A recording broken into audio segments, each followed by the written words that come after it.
If you look at commercial real estate in Lagos, there is an old assumption that has governed billions of naira in investments. If your business is serious, your office must be a monument. It has to be a corporate glass tower in Victoria Island or a prestige address in Ikoyi. But behind closed doors, that assumption is wearing out. Now, since COVID, the geography of wealth in Lagos has shifted. High-value decision makers, founders, family offices, private equity partners, and senior consultants are realizing something liberating.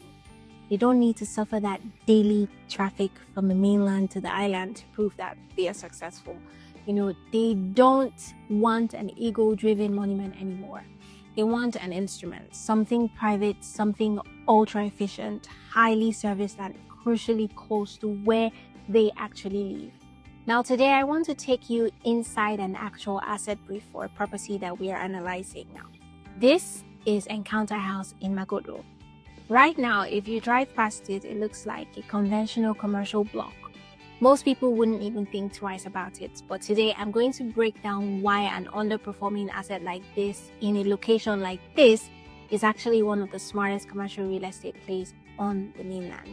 Now, let's start with the location. Why Magodo? Now, if you live on the mainland, whether it's Magodo, Ikeja, Mole, or like that axis, and your primary office is in like VI or Ikoyi, your typical morning will look like 1 to 2 hours of brutal congestion on the third mainland bridge every single day.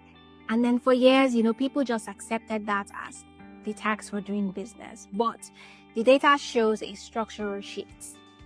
Magodo GRA is an upper income, well-structured, gated residential estate where a massive concentration of Lagos's senior professionals, business owners, and old money families actually sleep.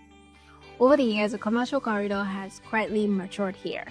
The play here isn't to imitate Victoria Island or compete with Ikoyi on pure spectacle.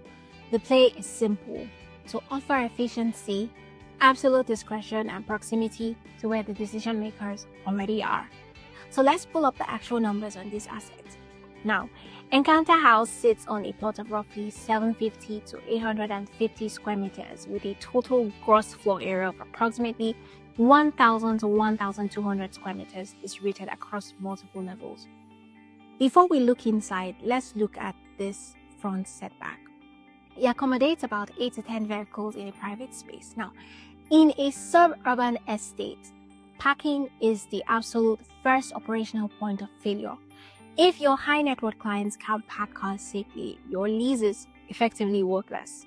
But here is where most suburban commercial projects completely fail in the markets. A lot of local developers do what I call a cosmetic residential scheme, where they take a basic residential floor plan, they throw some polished tiles, put up large windows, and market it as a luxury office. Sophisticated tenants like corporate legal teams, private wealth managers, or even tech founders, they see right through that within 5 minutes of operating. But to command that premium corporate rates, the standard has to be structural, not cosmetic. And it comes down to the acoustics. For example, if a boutique wealth manager is closing a confidential deal, that conversation is not one that can leak into the hallway. It comes down to core infrastructure logistics. Now, this brings us to the actual investment pieces, which is repositioning.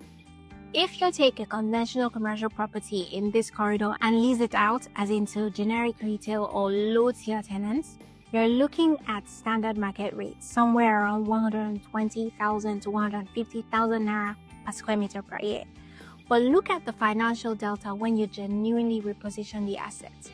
By upgrading the core infrastructure, soundproofing the room, and executing a disciplined management framework, you pivot the property to target the premium tier, which is private family offices, satellite corporate branches, and high-end consultancies. And suddenly the assets can command 250,000 to 350,000 naira per square meter per year. And you are virtually doubling the yield by solving an efficiency problem for tenants. As part of this strategy, the top floor is preserved for an exclusive executive lounge or a private principal suite, which is a clean, distraction-free environment where stakeholders can conduct high-level meetings with hospitality-grade service right in their neighborhood. Now, Lagos is ready for this type of product because the market will forgive modesty, but it will never forgive pretense. Encounter House isn't trying to be the loudest building in the city, it's trying to be the smartest. If you're a landlord on the mainland looking at an underperforming asset and you want to understand how to apply this repositioning framework to your property, or if you are an occupier looking for a frictionless premium workspace closer to home, this is a framework worth looking at. Head over to avinellcantagali.com to look at our current framework or drop us an email to start a conversation. If this breakdown of suburban commercial real estate strategy was useful, hit the like button, drop your thoughts on the mainland office shift in the comments, and I will see you in the next walkthrough video. Goodbye.